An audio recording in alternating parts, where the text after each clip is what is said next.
আল্লাহ রাব্বুল আলামিন বলছেন, হাবিব, এই পৃথিবীর জমিনে আমি যত মাখলুকাত সৃষ্টি করেছি সবাই আমার তাসবিহ পাঠ করে, সবাই আমার গোলামি করে, আমার কদমে সেজদা দেয়।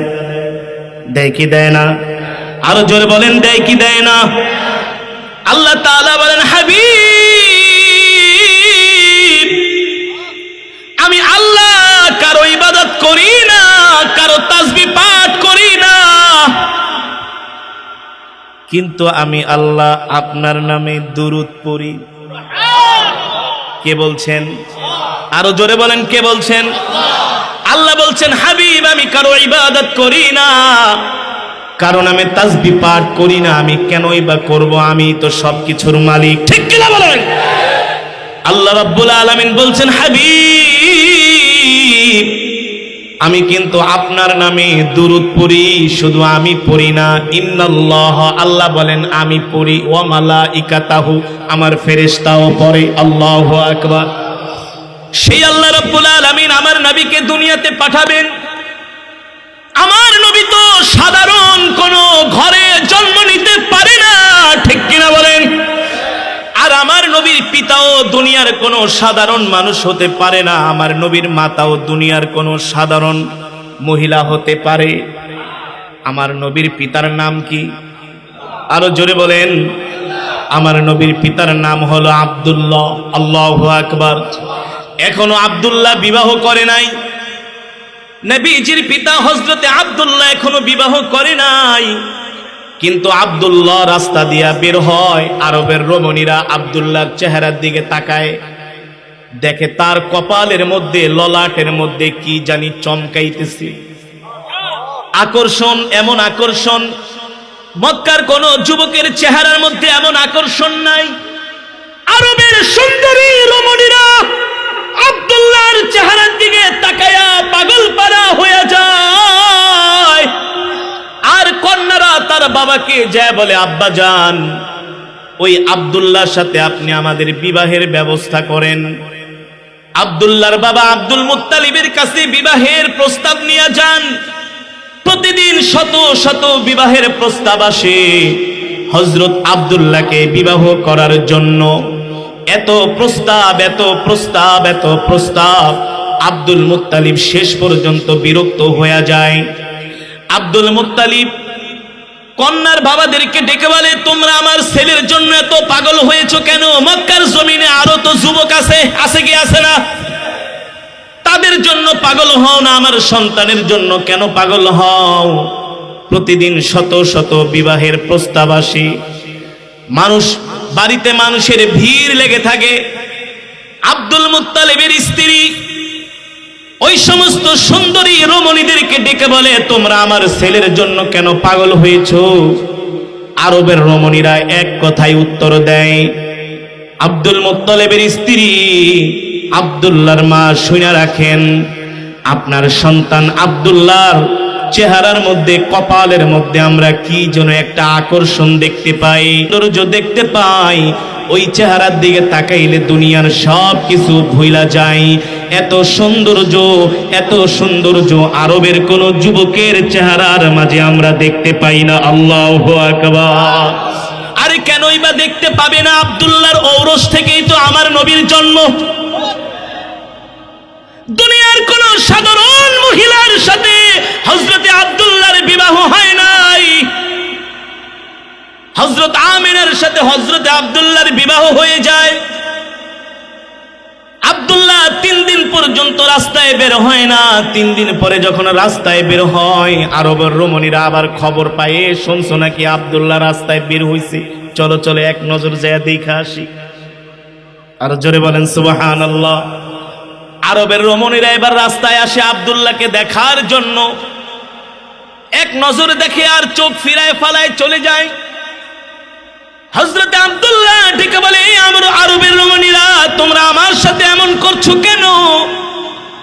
আরবের রমণীরা হযরত আব্দুল্লাহকে ডাক দিয়া বলে, আব্দুল্লাহ, বিবাহের আগে আপনার কপালের মধ্যে, চেহারার মধ্যে আমরা কি যেন একটা আকর্ষণ দেখতে পাইতাম, কিন্তু আপনার বিবাহ হয়ে গেছে, 3 দিন অতিবাহিত হয়েছে, এখন আর আপনার চেহারার মধ্যে আমরা ওই আকর্ষণ আর দেখতে পাই না। ওই আকর্ষণটাই হলো আমার কলিজার টুকরা বিশ্ব নবী, ঠিক কিনা বলেন? হযরতে আমিনার গর্ভে আল্লাহর পয়গম্বর চলে গিয়েছেন। তামাম কুল কায়নাতের মধ্যে ঘোষণা হয়ে গেছে আল্লাহর নবী রাহমাতুল লিল আলামিন আর কিছুদিন পরে দুনিয়াতে আসবে। আল্লাহু আকবার। হযরতে আমিনার গর্ভে আল্লাহর পয়গম্বর চলে গিয়েছেন। যেতে যেতে কিছুদিন পরে হযরতে আব্দুল্লাহ ব্যবসা করার জন্য মক্কা থেকে সিরিয়ায় রওনা হয়। পথিমধ্যে হযরতে আব্দুল্লাহর ইন্তেকাল হয়ে যায়। আল্লাহ তাআলা তার প্রিয় বান্দাকে উঠায় নেন। বাড়িতে খবর আসে, আমিনা আপনার স্বামী আব্দুল্লাহর বেঁচে নাই, আব্দুল্লাহ ইন্তেকাল করেছেন। একেই তো বিধবা হয়ে গেলেন, দ্বিতীয়ত তার গর্ভে সন্তান। আপনাদের কাছে আমার প্রশ্ন, কোন মায়ের গর্ভে যদি সন্তান আসে আর ওই অবস্থায় যদি তার বাবা মারা যায়, স্বামী মারা যায়, ওই অবস্থায় যদি তার স্বামী মারা যায়, ওই গর্ভবতী মহিলার মতো এত অসহায় এই পৃথিবীর জমিনে আর কেউ হতে পারে না, ঠিক কিনা বলেন? আল্লাহর পয়গম্বরের বয়স তার মায়ের গর্ভে 6 মাস। আরবের রমণীদের প্রত্যেকটা বংশের মধ্যে একটা বাধ্যবাধকতা ছিল, কোন স্বামী যদি মারা যায় 1 বছর পর্যন্ত বিধবা স্ত্রীরা কোনো সুগন্ধি ব্যবহার করতে পারবে না। কয় বছর? এটা ছিল আরবদের একটা প্রথা। কোন বিধবা স্ত্রী 1 বছর পর্যন্ত কোনো সুগন্ধি ব্যবহার করতে পারবে না। কিন্তু আল্লাহর পয়গম্বর রাহমাতুল লিল আলামিন হযরতে আমিনার গর্ভে চলে আসলেন। এবার হযরতে আমিনা রাস্তা দিয়া বের হয়, পানি আনার জন্য কূপের কাছে যায়। হযরতে আমিনার শরীর থেকে এমন সুগন্ধি বের হয়, এমন ঘেরান বের হয়, যে ঘেরান কোনোদিন আরবের মানুষ কানে নাকের মধ্যে শুনতে পায় নাই। আল্লাহু আকবার। কোনোদিন এত সুন্দর সুঘ্রাণ কোনোদিন তারা নাকের মধ্যে পায় নাই। এটা কোনো আরবের সুগন্ধি হতে পারে না, অন্য কোনো জায়গার সুগন্ধি। আল্লাহু আকবার। এবার আরবের মহিলাদের মাঝে কানা ঘষা শুরু হয়ে যায়। আব্দুল্লাহ মারা গিয়েছে, তার বিধবা স্ত্রী এমন সুঘ্রাণ লাগায়া, সুগন্ধি লাগায়া রাস্তায় বের হয়। কারণটা কি? হযরতে আমিনার সম্মান নষ্ট করার জন্য কিছু কুটনা মহিলা এখনো এই সমাজে আছে, নাই?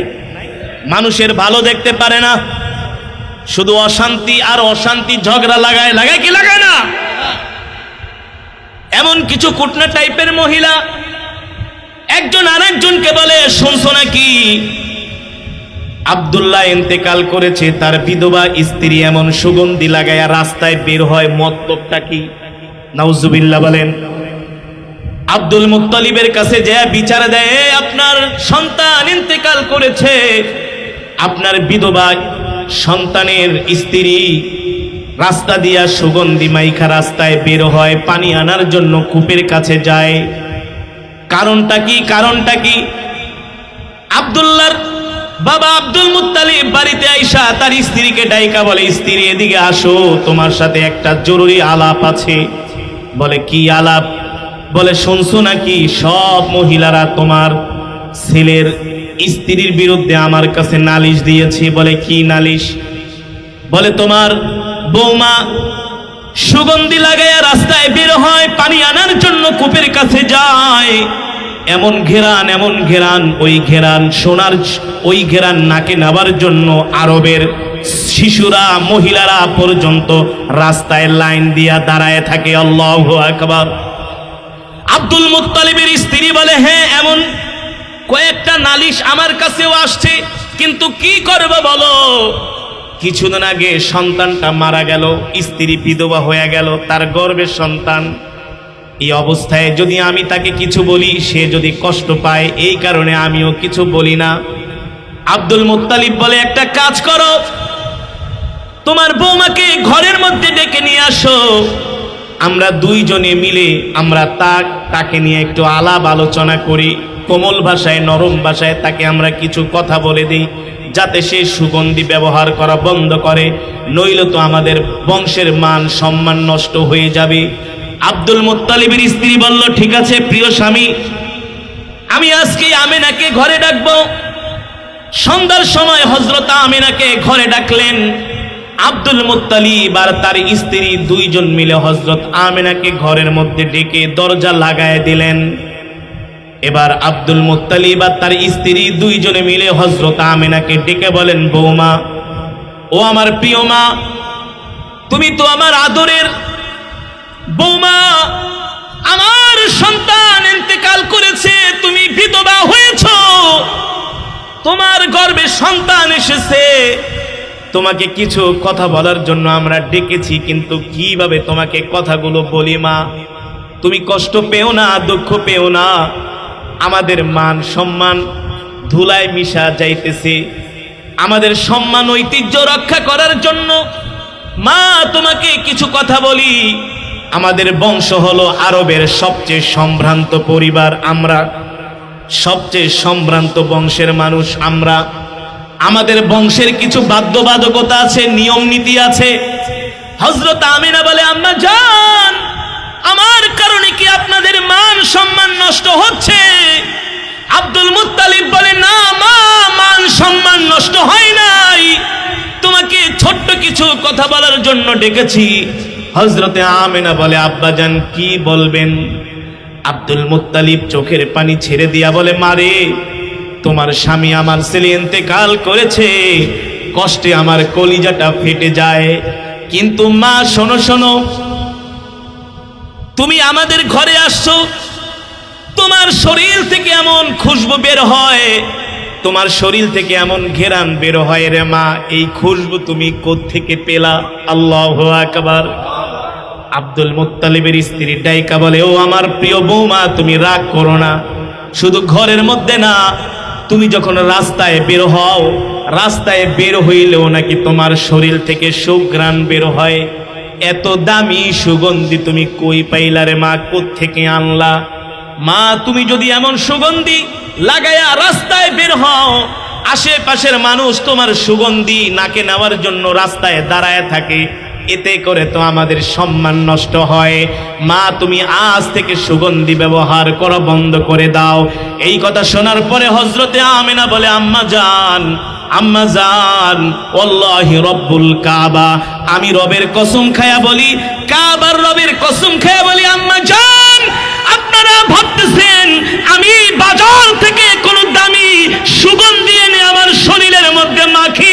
না না না, ওয়াল্লাহি রব্বুল কাবা, আমি আমার শরীরে কোনো দামি সুগন্ধি মাখি না। যেই দিন থেকে আমার গর্ভে আমার সন্তান এসেছে, সেই দিন থেকে আমার শরীর থেকে এমন খুশবু বের হচ্ছে। আল্লাহু আকবার, যারা বলেন আল্লাহু আকবার। হযরত আব্দুল মুত্তালিব বলে, বলো কি বৌমা? বলে, হ্যাঁ, শুধু আমার শরীর থেকে সুগন্ধি বের হয় না, আমি যদি থুতু ফেলি, আমার থুতু থেকেও সুগন্ধি বের হয়। আব্দুল মুত্তালিবের স্ত্রী বলে, মা, এই কারণেই তো তুমি গোসলখানায় গেলে সেখান থেকেও ঘেরান বের হয়। আল্লাহু আকবার। হযরতে আমিনা ডাইকা বলে, আম্মা জান, এই কিছুদিন আগে আমার কাছে জিব্রাইল আসছে। আর বাস্তে কোন সুবহানাল্লাহ। এই 2-3 দিন আগে আমার কাছে জিব্রাইল আসছে। বলে, কেন আসছে? কেন আসছে? বলে, আমি স্বামী হারা একজন বিধবা স্ত্রী, আমার গর্ভে সন্তান, আমার কত মনের কথা আছে, স্বামী নাই, কার কাছে বলবো, মনের দুঃখে কান্না করতেছি। আমার সন্তানকে খেলনা কে কিনে দিবে? আমার সন্তানকে কে খেলা করার জন্য মাঠে নিয়ে যাবে? এই কথা ভেবে আমি মনে মনে কান্না করতেছি। আসমান থেকে আল্লাহ জিব্রাইলকে আমার কাছে পাঠাই দিছে। জিব্রাইল আয়েশা বলে, আমিনা, আপনি কান্না করেন কেন? আপনার গর্ভে যে সন্তান এসেছে, সে দুনিয়ার কোনো সাধারণ মানুষ নয়, তিনি হলেন ওয়ামা আরসালনাকা ইল্লা রাহমাতাল লিল আলামিন। আল্লাহু আকবার। ওয়ামা আরসালনাকা ইল্লা রাহমাতাল লিল আলামিন।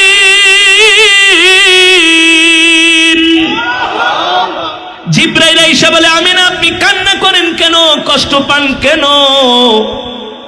আপনার গর্ভে যে সন্তান আসছে, এই সন্তান তো দুনিয়ার কোনো সাধারণ সন্তান না, এই সন্তান হলো আল্লাহর পয়গম্বর। আল্লাহু আকবার। এ আমিনা আপনি কষ্ট পাবেন না, আপনার গর্ভে যে সন্তান আসছে এই সন্তানের নাম আপনি নিজে রাখবেন না, এই সন্তানের নাম আল্লাহ রেখে দিয়েছেন। আল্লাহু আকবার। আমিনা জিজ্ঞেস করলেন, জিবরাইল আমার সন্তানের নাম কি হবে আপনি বলেন। বলে, আমি বলি না, আল্লাহ বলে দিয়েছেন আপনার গর্ভে যে সন্তান এসেছে এই সন্তানের নাম হবে মুহাম্মদ। আল্লাহু আকবার। জোরে বলেন আল্লাহু আকবার। আর আপনি মনে মনে কষ্ট পাচ্ছেন, আপনি মনে মনে কষ্ট পাচ্ছেন, আপনার সন্তানকে কে খেলনা কিনে দিবে? এ আমিনা শোনেন শোনেন, আপনার সন্তান দুনিয়ার কোনো সন্তান নয়, আপনার সন্তান হলো দুজাহানের বাদশা। আপনার সন্তান দুনিয়ার কোনো কাঠের খেলনা দিয়ে খেলবে, এটা আপনার সন্তানকে মানাবে না, তার শানের খেলাফ।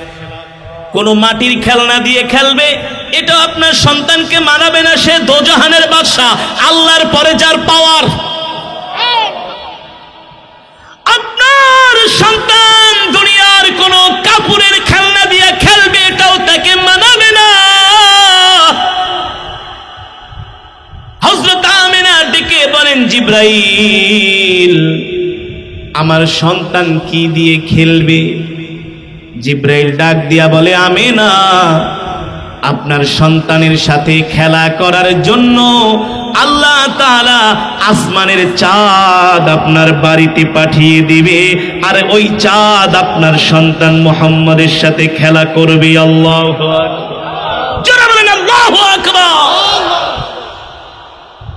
আব্দুল মুত্তালিব আর তার স্ত্রী শুনে বলে, বলো কি মা? বলে, হ্যাঁ, এখানেই শেষ না। আম্মা জান, আমি যখন রাস্তা দিয়ে বের হই, মরুভূমির পাথরগুলো গরমে উত্তপ্ত হয়ে যায়। পাথরের উপরে পাড়া দিলে আগে গরম লাগতো, কিন্তু আমার মুহাম্মদ আমার গর্ভে আসার পরে পাথর আমাকে দেখে সালাম দেয়, আসসালামু আলাইকি ইয়া আমিনা। ও আমিনা, আপনি জানেন আপনার গর্ভে কে? আমিনা বলে, তোমরাই বলো আমার গর্ভে কে? বলে, আপনার গর্ভে হলো রাহমাতুল লিল আলামিন, দুজাহানের বাদশা। আমিনা, আপনি পাথরের উপর পাড়া দিবেন আর আপনার পায়ে গরম লাগবে, এটা হতে পারে না। আপনি দুজাহানের বাদশার মা, রাহমাতুল লিল আলামিনের মা, আপনি পাথরে পাড়া দিবেন আর পাথর শক্ত থাকবে, আপনার কষ্ট হবে, এটা হতে পারে না। আপনার মর্যাদায় আমরা পাথরটা তুলার মতো নরম হয়ে গেলাম। হযরত আমিনা রাস্তা দিয়ে হেঁটে যায়, গাছগুলো হযরত আমিনাকে সালাম দেয়। আল্লাহু আকবার। আমিনা জানেন আপনার গর্বে কে? বলে, বলো আমার গর্বে কে? বলে, আপনার গর্বে হলো রাহমাতুল লিল আলামিন। শুধু এখানেই শেষ না, হযরত আমিনা পানি আনার জন্য কূপের কাছে যায়। কোথায় যায়? কূপের পানিগুলো নিচে পড়ে যায়, কূপের পানির স্তরগুলো নিচে পড়ে যায়। হযরত আমিনা কূপের কাছে গেলে কূপের পানিগুলো লাফ দিয়া উপরে উঠা যায় আর বলে, আমিনা আপনি রাহমাতুল লিল আলামিনের মা, দুজাহানের বাদশা, আপনি পানি নেওয়ার জন্য আসছেন, বালতি দিয়া নিচ থেকে কষ্ট করে আপনাকে পানি উঠাইতে কষ্ট হবে, কিন্তু এমন বেয়াদবি আমরা পানি করতে পারি না।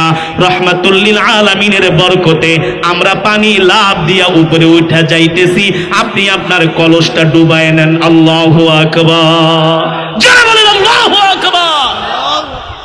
হযরত আমিনা বাড়িতে চলে যায়, আবার পানি নিচে চলে যায়।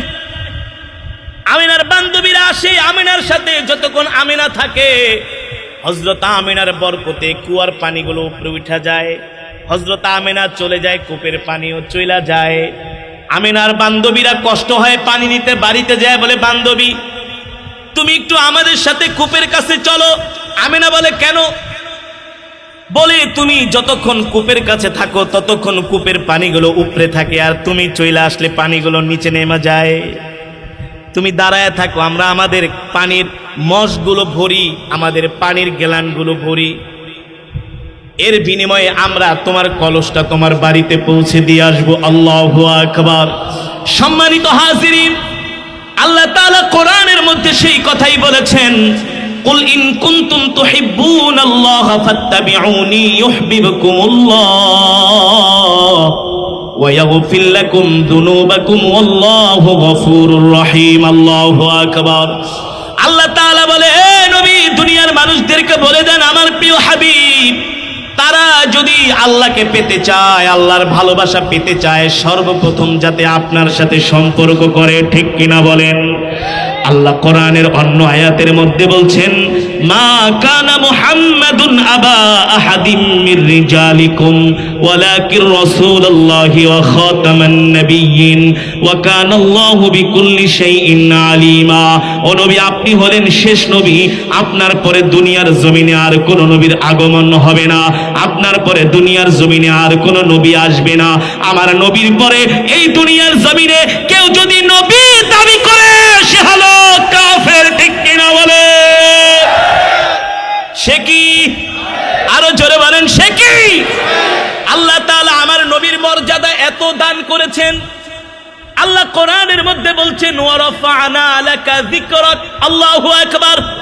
নবী, মক্কার কাফেররা আপনাকে মিথ্যাবাদী বলে, আপনাকে তারা গালি দেয়, আপনার নবুয়তকে তারা অস্বীকার করে।